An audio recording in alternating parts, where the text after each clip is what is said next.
Uh, I will just try to share some of my realization and my limited understanding around the holy name.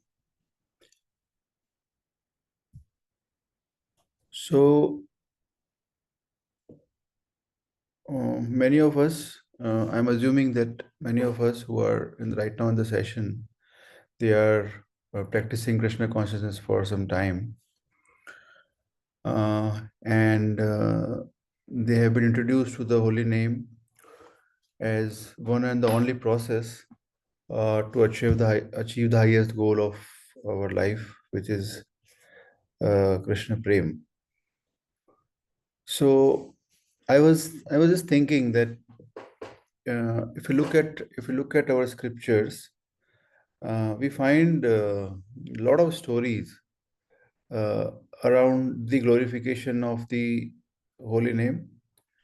We find a lot of personalities who have shown immense faith uh, on the power of holy name, and at the same time we also find uh, stories where uh, even with the slightest introduction to the holy name, uh, the soul get liberated.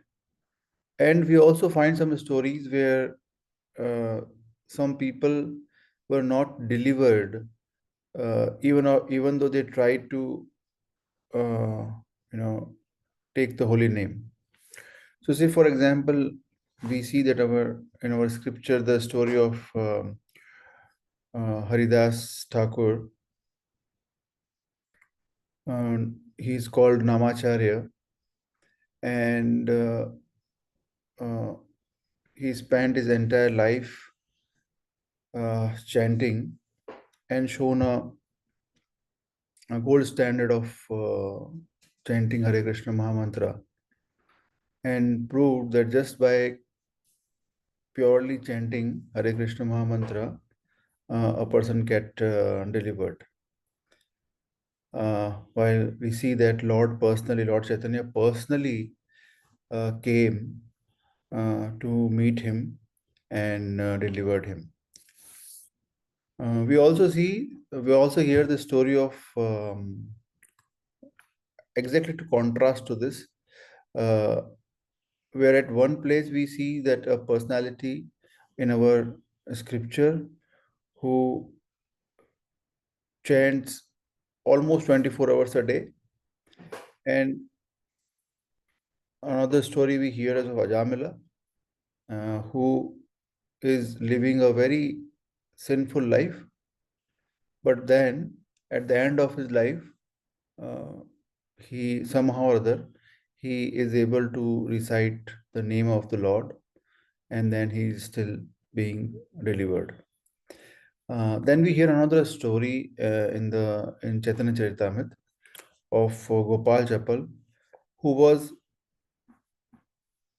who was uh,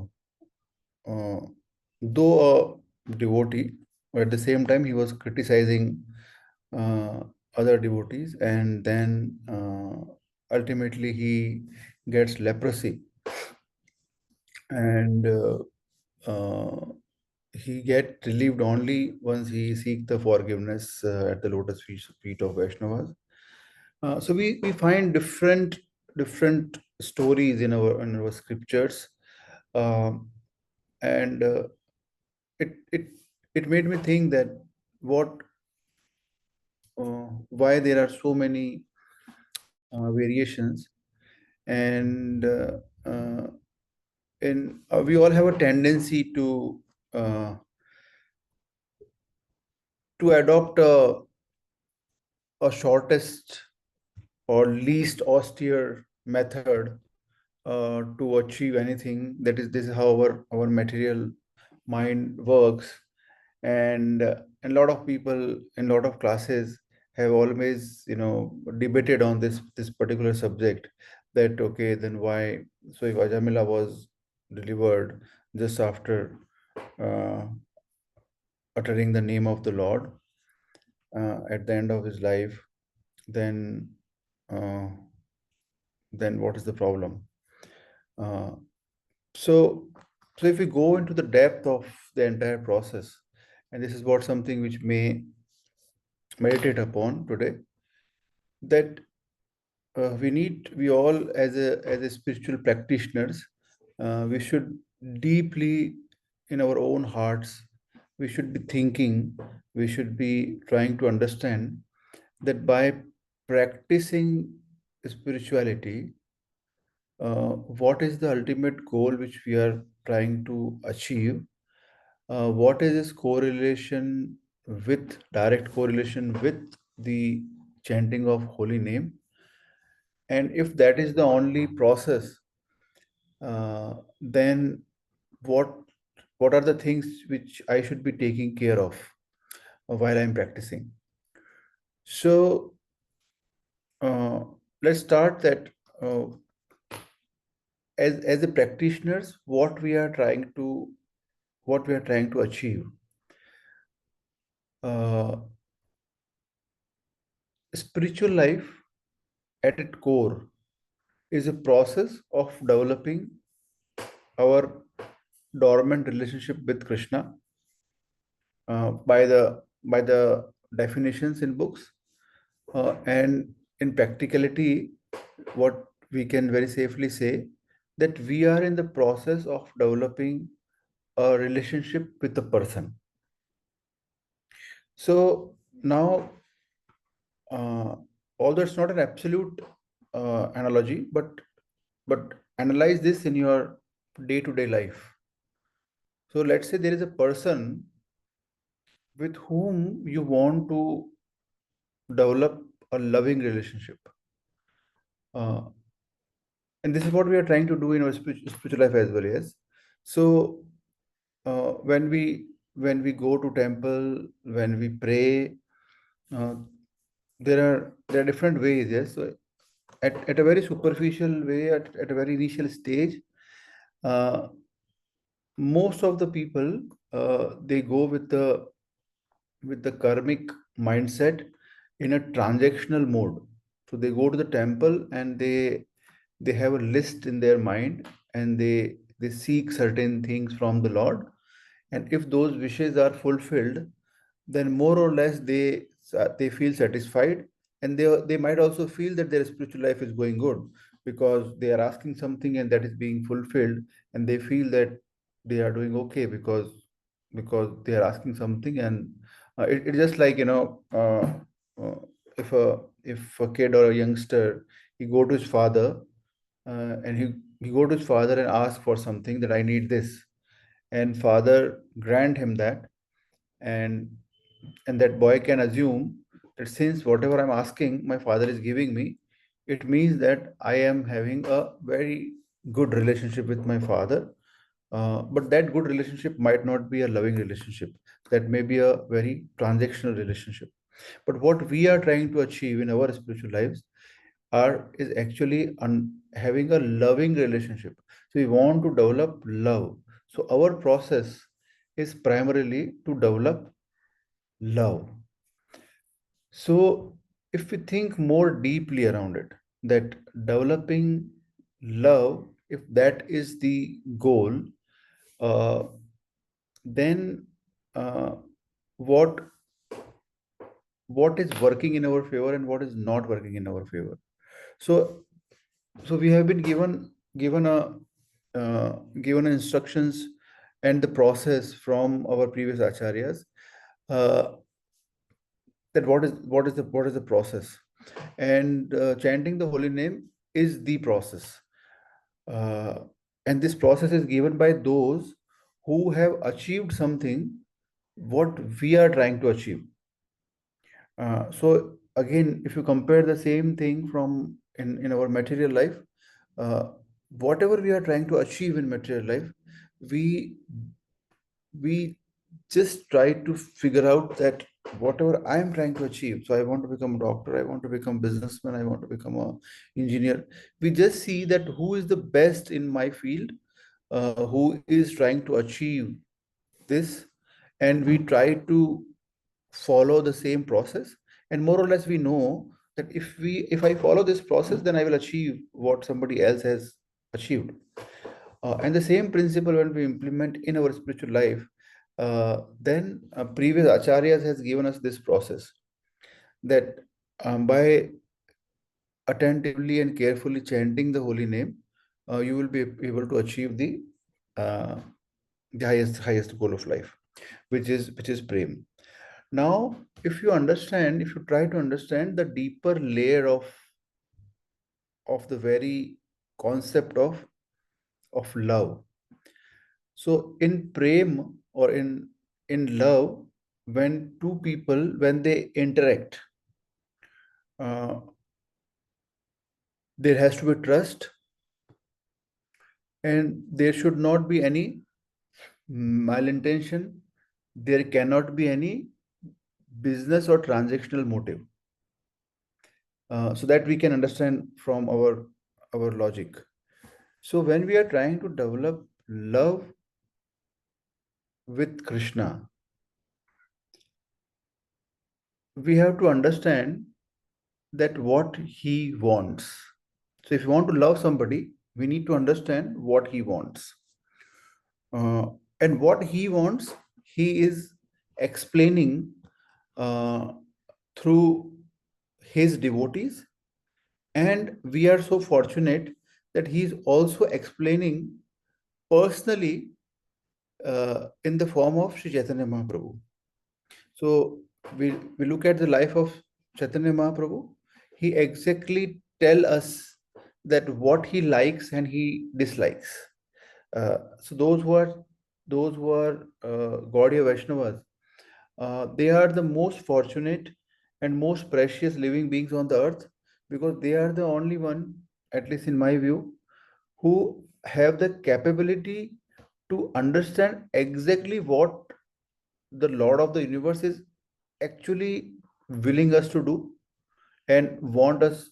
He is explaining that how we should be behaving and what is the exact way we will be able to please him. So as you all grow in your spiritual life, it is very highly recommended that we all read Chaitanya Charitamrita and Chaitanya Katha, and understand. There are so many lectures available. There are so many discourses are around us. And the more we understand the Chaitanya Mahaprabhu's mood, uh, the more it will be easier for us to uh, adopt this process. And the very first verse which Chaitanya Mahaprabhu, Lord Himself, is writing in Shikshastakam is about the chanting of the holy name. So the question arises that when the instructions are given so clearly, when the instructions are given so precisely, when the examples are given to us in uh, such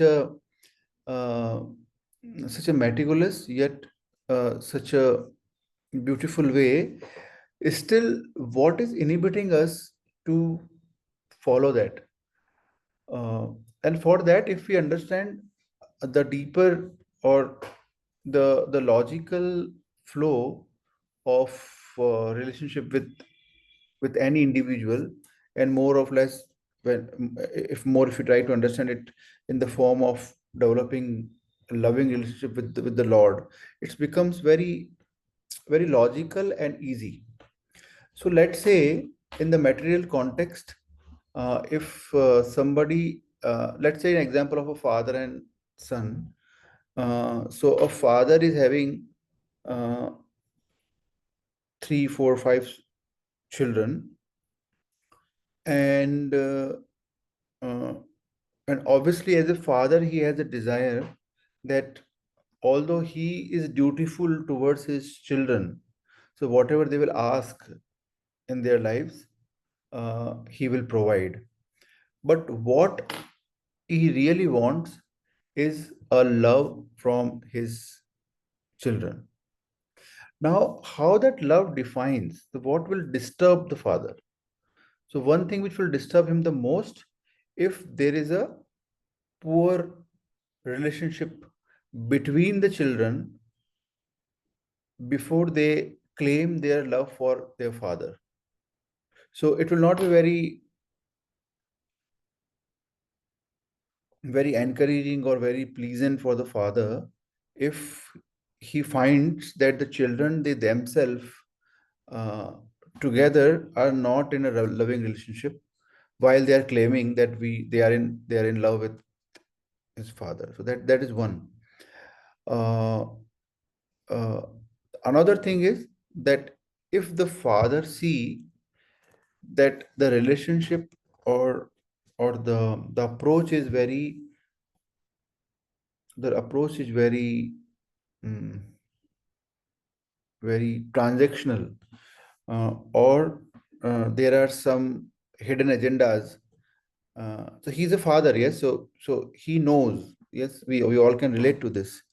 Uh, so if there are certain other agendas, so he might not tell you anything, but he will still understand that this is not the exact uh, the way the love should manifest. So in our spiritual life, if we conclude these two core aspects, then one is Vaishnava Aparadh, and the second is attachments. So the reason we all, if we look at the depth of our spiritual lives, if we go more and more deeper, uh, at the end we will find these two reasons which is stopping us, which is a core block, because of which we are not able to chant our rounds, and we are not able to progress in our spiritual life.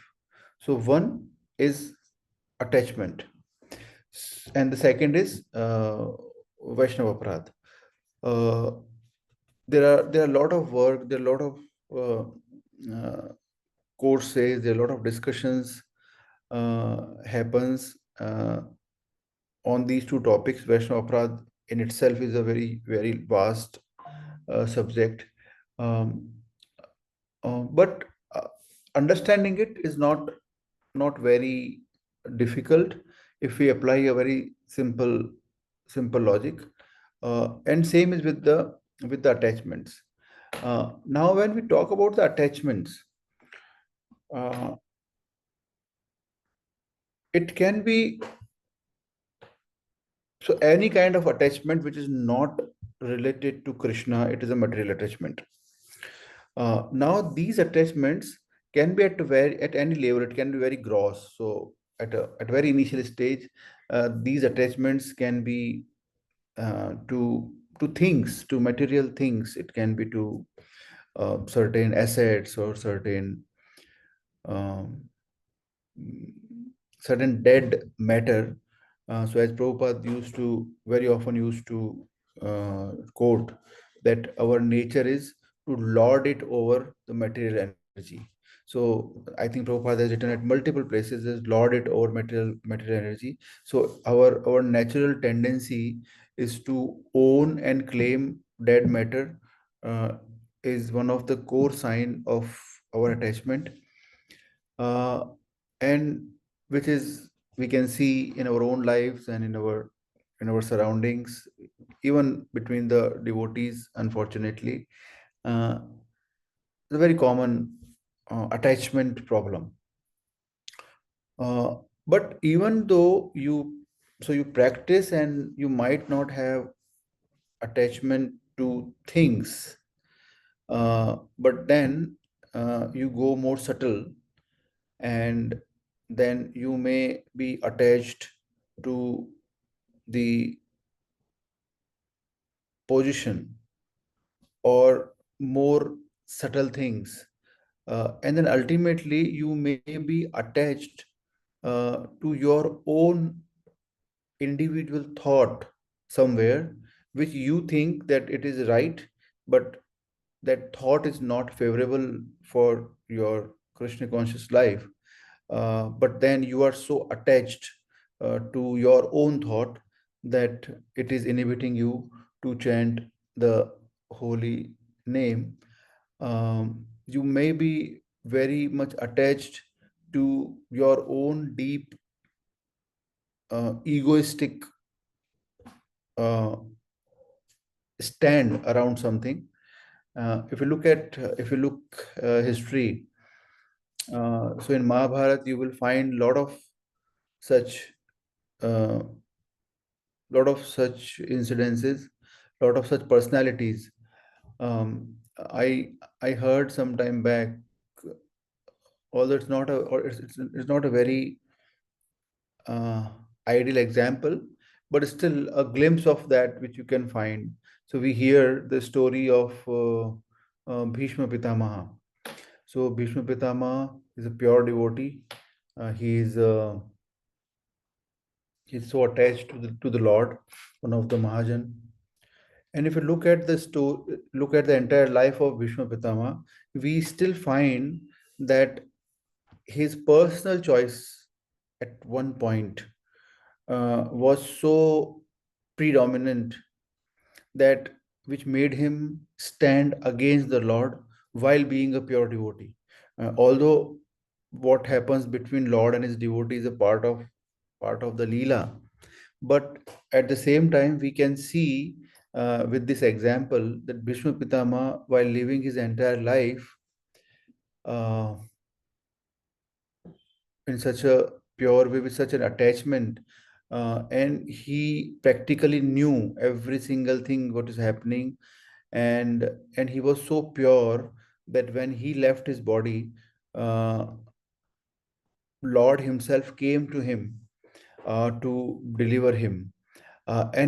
And yet we see the another part is that your subtle mind, your subtle ego, uh, can be a inhibition in the sweetness of the process.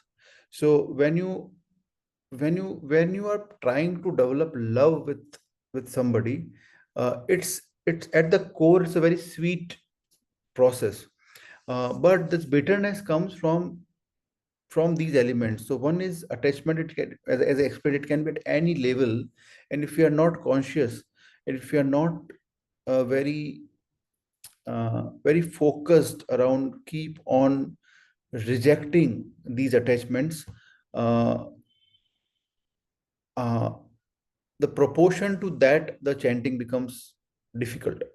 The another part which is even more dangerous is the non-coordination among the devotees, and, another word, or even go worse, is the is offensive towards the devotees.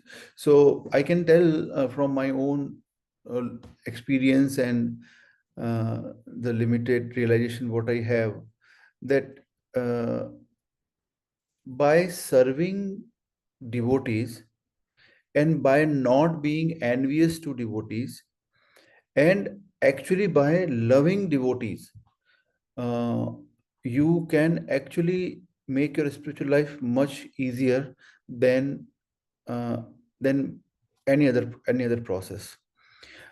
Somehow this looks to be a most difficult thing to do for most of the people, but this is the most perfect, uh, because when we try to develop the the higher ranks in our spiritual life, when we try to go more closer to our spiritual life, the Lord Bhagwan Sri Krishna, he tests us that how good we are in loving those whom he loves. And if we are able to prove that, then the mercy follows. So we all need to understand that our sadhana and our Shakti is not enough to reach the Lord or please the Lord. It is not, we are not capable of doing that. We are only capable of doing one thing. So even though our chanting, even though our efforts, they are only make us eligible to please some other devotee who is more advanced than us. And when he sees that somebody is trying, or somebody is sincere, or somebody is putting all the efforts, uh, then his pleasure, the pleasure in his heart is giving us opportunity to grow. So Krishna looks at the pleasure of the heart of a devotee, which is being introduced by the service of some other devotee. And that pleasure gives the mercy to us to grow in our spiritual life. So that's a secret internal formula. So all the devotees around us, uh, so if we are very caring about the devotees who are uh, technically junior to us, if we are very cooperative with the devotees who are among us, and we are very respectful and in the serving attitude towards the devotees who are senior to us, uh, if we if we stay stick to these three core principles, then at all levels, so those who are new, those who are in our the subordinates, and those who are senior to us, they all become pleased, and that pleasure in the heart of all these devotees is ultimately bring the Krishna Kripa on us, and then we can uh, grow in our spiritual life. So my humble request to all who are practicing is twofold: is that these two, if we stick to these two processes, believing that we are not capable, but the devotees are. So we, at all cost, we should avoid offending devotees, and at the same time, we should consistently be practicing detachment from the things, from the people, from the results. Uh, so if we run these two processes parallelly, then only we will see that with every passing month, with every passing day, uh, we are we will find ourselves more and more closer to our goal, and the bhakti will reveal in our hearts, and when we'll go in front of deities, we'll go, we'll open books, we will start finding some taste. uh, I think it's time. I will just take another minute. uh, I am very strongly recommend that there are few books which we all should read. There is one book called uh, uh, The Art of Chanting Hare Krishna. There's another book called Japa Reform, and there's another book, Japa, from Bhurijan Prabhu. So these are three books written by some very exalted and very nice devotees. Uh, Very practical books, and lot of tips of how to improve our japa is being given there. So whenever you find time, uh, read these books, and I'm sure it will definitely help you. Hare Krishna.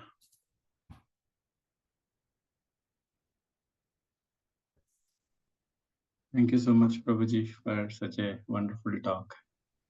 So, yeah, so Vaishnava Aparad, and we have to be very careful. Yes, you highlighted that point. Yeah, Prabhuji, it's a very subtle thing. Sometimes we also do not know whether we are making aparadha or not. So, reviving the topic, like that certainly helps us to be conscious and make sure we are not making any mistakes like that. And also you highlighted the relationship between Krishna and us is not in a transactional mode, right? We should have the loving relationship. That is also heart touching. Yeah, definitely the points that you highlighted certainly help us to improve our devotional service. Yeah, thank you so much. And books also, the art of chanting, Japa Reform and Japa. Uh, these are available in our like how we can order online, Prabhuji. Prabhuji, you are on Yeah. mute. I think all of these books are available on Kindle as well, and as a hard copy as well. Okay, okay. So now the floor is open for questions. So if anyone has questions, they can unmute themselves and ask. Hare Krishna, Prabhu. Uh, Prabhu, how can we figure out that we have offended any devotee? Because if we will say in the normal, right, with our seniors, right, so we interact with them for some time and then we leave to our home, they leave to their home, right, and they are very very nice towards us all the time, you know. So how can we figure out, okay, we have offended that person? Because in case we are not able to figure out, was that an offense or not? so okay, so Mataji, in our routine material life, when we offend somebody, so offense can be uh, very straight and it can be subtle also. Yeah. So in our routine life also, we like some people, we don't like somebody. Yes. Hmm? So even in our mind, uh, so in my understanding, this works this way, that if at heart, in reality, you are not envious and you are also not very uh, offensive, or you welcome somebody from your heart, any other devotee, as I said, maybe that can be a newcomer, that can be a subordinate or your senior, then in principle there is no problem, because you are welcoming by heart. And then if there are some misunderstanding, that can be discussed and get sorted, because at the heart you are not carrying anything. And you devotees are usually very merciful. That's the best part. So if you're not carrying in the heart, then if you observe something that, okay, I might have disturbed or I might have offended, then you can discuss and then this gets sorted, because anyways you're not caring. The problem arises when you act as if that everything is okay, but at the heart there are some glitches, there are some confusions, or there are some objections, or there are some concerns which you're not conveying but still carrying. And whenever you see that person, it can be a subordinate, it can be your some senior devotee, and then in the mind you are meditating on those, which is not which is not which is not helpful for your spiritual life. um, so we hear this incidents, yes. So like at the Rupa Goswami level, at the Goswami's level, when somebody uh, so once uh, Rupa Goswami was meditating. I think it was Rupa Goswami, Sanatana Goswami, I don't remember. So Rupa Goswami was meditating, and uh, he was looking, and he was meditating on some leela. And during that leela, all of a sudden that leela stopped appearing, and and then he went to, I think, Sanatan Goswami, and asked that why it happened today. That I was looking at some, I was meditating on leela and that got stopped. And Sanatan Goswami said, no, no, no. So you must have offended somebody. Uh, and and uh, and Rupa Goswami said, Bola, no, I have not offended anybody, because I was just sitting and meditating. Bola, no, it's not possible. You figure it out. So you just leave everything aside and just first figure it out, that what wrong you have did. Um, he just thought lot, but he could not figure out. So ultimately, he was advised that let's do one thing: invite all the Vaishnavas of Vrindavan, and feed them, and see that who is not coming. So they invited, and one devotee did not come. So Rupa Goswami ran towards that devotee's house and asked his mercy, that what happened, that why you are not coming. Then he said, no, no, no, you. So that devotee was old and he was limping. He has some physical deformity. So when Rupa Goswami was looking into the Leela, he was looking that Radharani was trying to pluck some flowers and fruits from a tree, and Krishna was just holding the branch. And when Radharani just holded the fruit, Krishna, being naughty, he left the branch, and Radharani was in the air.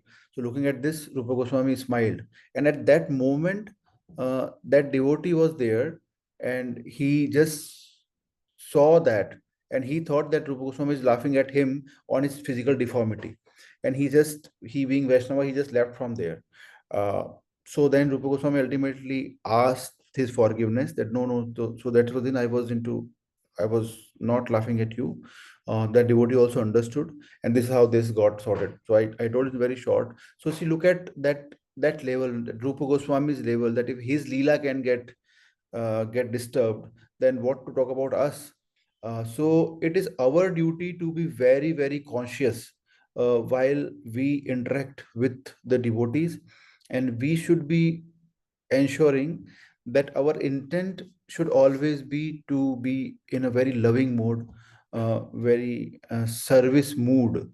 So our mode should be loving and mood should be service. If we keep these two things alive, then more or less we should be able to manage this in a much better way. And if we realize sometimes, then the best way is to directly approach the devotee and ask his forgiveness and very openly discuss, open your heart and discuss that this is what I felt, and please forgive me if I have offended somebody. Yes, Prabhuji. Thank you so much, Prabhuji, for the explanatory answer. Hare Krishna. Yeah, there is one question, Prabhuji, in the chat window. Kambala Prasad Prabhuji is asking, Hare Krishna Prabhuji, Dandavat Pranam, wonderful motivational session, and thank you for your kind association and assistance. My question is, how can we put our material efforts into Krishna conscious? We do more material efforts given your blessings progress in Krishna conscious. Yes, if I understood correctly, the question is that how we can basically transform our material effort to becoming Krishna conscious. Yeah, if, Yes. if the question is, if I understood the question rightly. So I think this is very simple. Uh, Whatever we do, it can be uh, transformed into Krishna conscious. It can be what it called uh, Krishnaized. It can be, it can become spiritual. The very simple example is the food. So we all have to eat every day to survive, and if we eat what is being offered and what is prepared for Krishna, then it's the same eating becomes spiritual eating. So now the process of eating itself uh, brings a lot of things. So to eat, we have to work.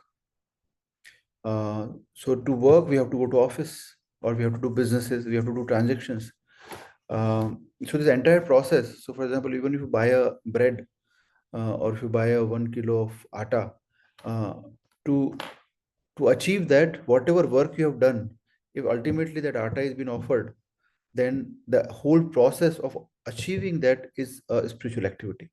So similarly, you can have friends, but then you can primarily have motivation or a motive to stay in association with those friends who can bring you more closer to Krishna. Uh, your home can be temple. Your relationship with anybody with whom you think can gradually be transformed into a spiritual life. This needs some practice, and more importantly, this needs some good close mentorship and guidance.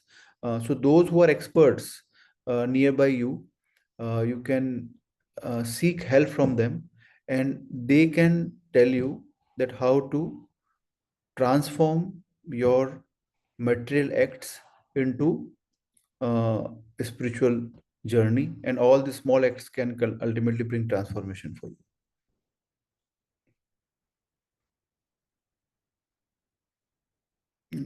Have I answered your question?